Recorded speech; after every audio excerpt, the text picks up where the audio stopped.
we're going to move on to our second main topic today. And our second main topic is going to be about Knock at the Cabin trailer that we just watched, and then M. Night Shyamalan's new deal. So first, quickly, let's talk about our thoughts on Knock at the Cabin. Firstly, I would just like to say that I definitely want to see this movie. Like, this trailer's got me sold. It reminds me a lot of the trailer for Old, where, you know, you're already kind of drawn in because these people are stuck on an island and they're unable to leave. But then, you know, they start aging quicker. And it's like, wait, what? Oh, my God, this looks so Twilight Zone-y and cool. And for me, Shane, I know you haven't seen Old, but Old was awesome. I really enjoyed Old. Now, it's not, you know, one of the best movies I've seen that year or anything, but for what it is, I really enjoyed it. And like I was telling you, right now, this time of year, that's something you gotta watch. I mean, you would definitely enjoy it right now more than ever. And so it definitely reminded me, it gave me that vibe of, like, you know, what is going on here, but I'm also frightened, you know, for this family and for this little girl in particular. And then we get inside the house, and then, you know, we have, the guy that plays Drax the Destroyer, whose name is just not coming to me right now, but we have him in there, and we also have Ron Weasley from Harry Potter, right, which we haven't seen in a long time, which is just really cool to see. So a good-looking cast, and we find out that they're there to stop the apocalypse, they say, which just sounds even more crazy. You know, it adds this bigger twist on this already what the hell was going on situation. And I loved it. Immediately when he said that, I was like, what the hell? Like, all right, I'm in. Like, when does this come out? I want to check it out, you know? So for me, Knock at the Cabin looks cool, man. Like, I'm excited. I've actually had good luck with M. Night's movies in the past few years. You know, like I said, I enjoyed Old. Split was great. Most of you, I'm sure, have seen Split. It was awesome. I never got to catch up to see Glass, but, you know, I've heard good things about it. So I may have to check it out sometime. It's definitely not, like, in that horror vein, so it may not be something I check out soon, but yeah, Shane, you had a chance to check out the trailer for Knock at the Cabin. Give us some of your thoughts. What do you think? You know, it looked really cool. You know, as being an old school M. Night fan, I haven't seen any of his movies since The Happening in '08. So that's been, you know, 14 years now. But looking back over his filmography and seeing how successful his last, you know, few years have been, you know, we're talking about not only Knock at the Cabin, but him signing a new deal for 2024. Well, in that 5 years from 2019 to 2024, he's having 4 films out in 5 years. And he hasn't had that type of success since his early success. So it's exciting to see that he's back, right?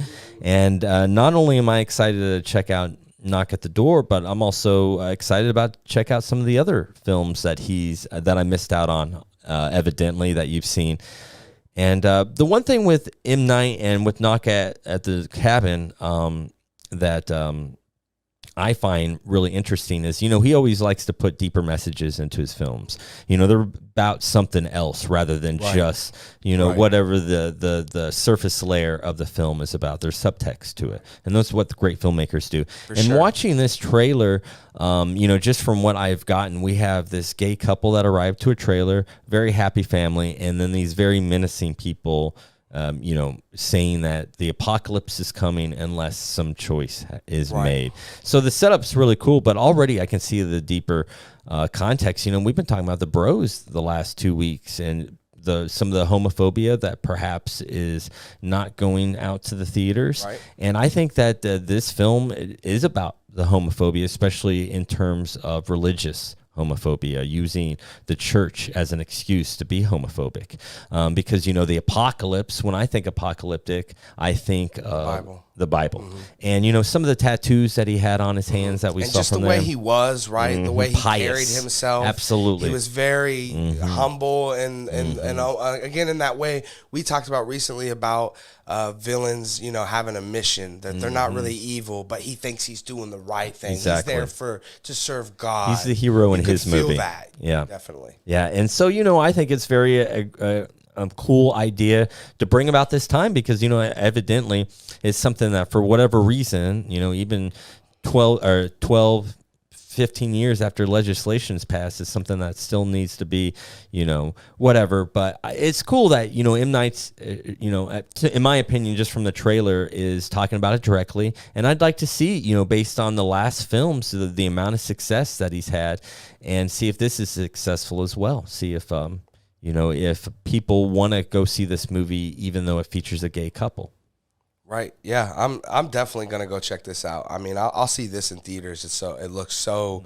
That trailer got me enough to I want to see it as soon as it's available. So, but on that same topic, guys, it's already been announced that M. Night through his own Twitter has announced that he's already has another deal for another movie that's coming out, slated for exactly a year after when Knock at the Cabin comes out. Now, Knock at the Cabin is supposed to be released on February 3rd, 2023. So this movie would be slated for basically, it says here April 5th, 2024. So almost exactly 1 year later.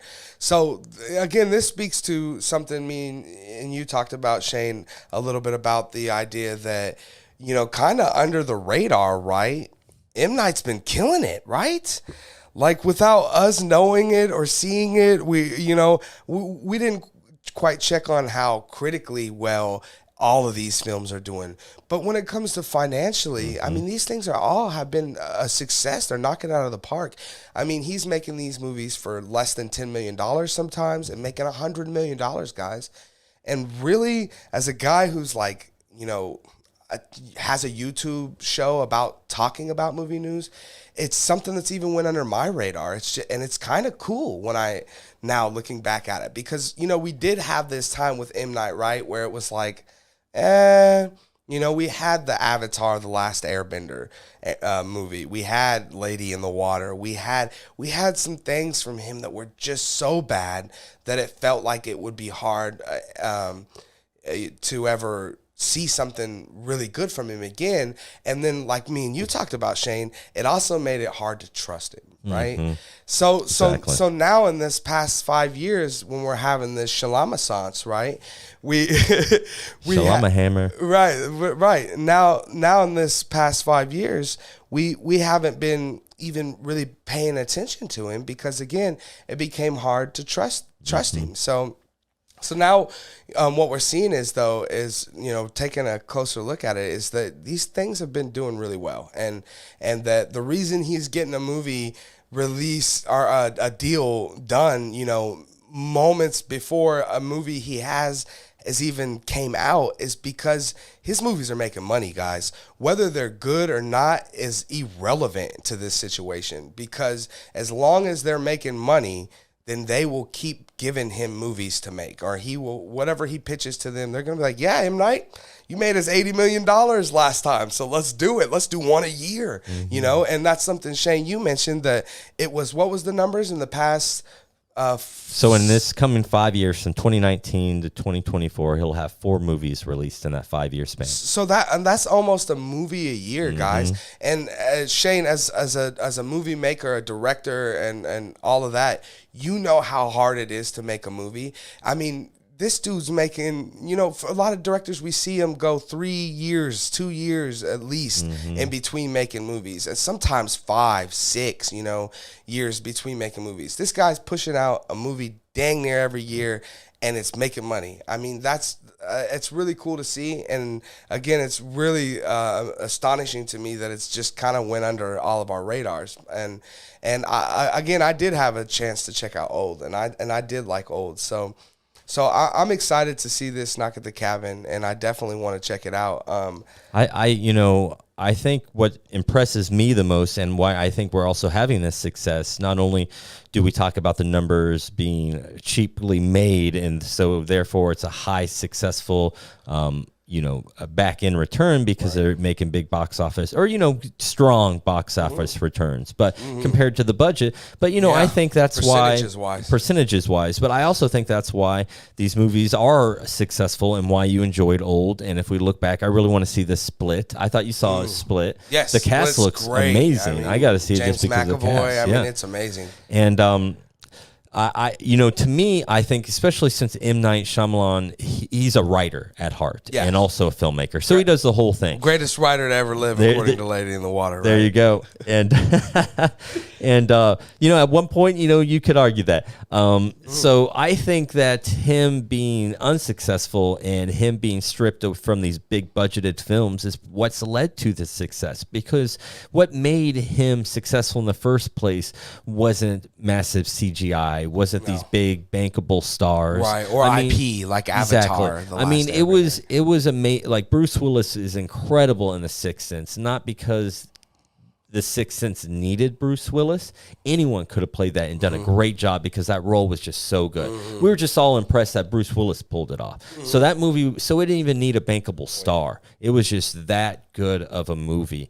And I think his strengths lie on that good storytelling, good characters, and the fact that his movies are $5 to $15 million to make. Right. The strengths now have to lie on the writing, on the creativity. And now that he's back to these basics, I can see why they're successful. I mean, the truth is as we move on into the streaming wars again, the people like M. Night will be the premier directors, right? Because if Netflix is only spending versus 460 for just Knives for the rights. Out, that's not even protections or nothing, right? So to think you could bring M. Night on and you could pump out a movie every year. Netflix needs to get on this right now. Yeah, no doubt. The thing with M. Night is that he's a theatrical guy. Hey, they're putting movies in theaters. Maybe they can work out some deal. For sure. Things are changing. Yeah. I do want to read a quote though that M. Night, the quote that he's put up on his Twitter. He said, quote, "Had an idea, pitch it to Universal Picks. Feeling incredibly grateful, inspired by all I work with, honored to tell you guys another story in 2024, #16. And of course, the #16, like me and Shane were talking about earlier, is because it'll be his 16th film, right? And again, 4 of those, have just been in the past 5 years. And so it's pretty incredible to think, and it's pretty crazy that it's, like I said, that it's gone under all of our radars. Do you know how many amazing directors never get to 16 films? Right. I mean, even like Tarantino's on like 12 or something, right? Something like that. So again, it shows you, that, and again, it would be one thing if, these movies weren't making any money and weren't being received well. It would be a totally different situation. But again, because these things are making money, it reminds me a lot of the Blumhouse situation, right? You have them, they make a movie like Annabelle about a doll that's like $4 million and it makes 120. And again, when you come down to percentages, I mean, they're killing it every year at the box office. Now, they don't make a $2 billion movie like Marvel does, or a $1 billion movie, or even a $200 million movie. But for the price that they're making their movies for compared to what they're getting back, is just immensely different compared to what Marvel's still spending $400 or $500 million to make that Avengers movie. So it's just a big difference. And again, it's really cool to see. Shane, you gonna try to check out Old or a Split while you can during this month of October? Definitely. And Split really looks cool. And like I said, the cast, Anna Taylor-Joy, and I'm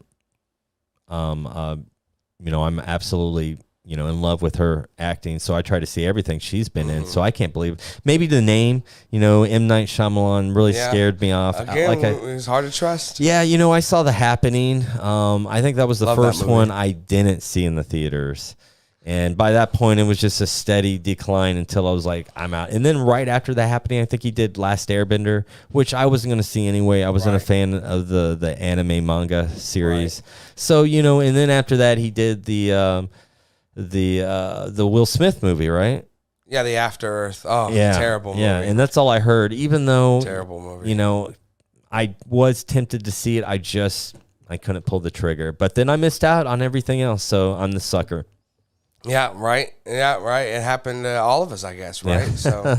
Yeah. So guys, what about you guys? Have you guys had a chance to check out this Knock at the Cabin trailer?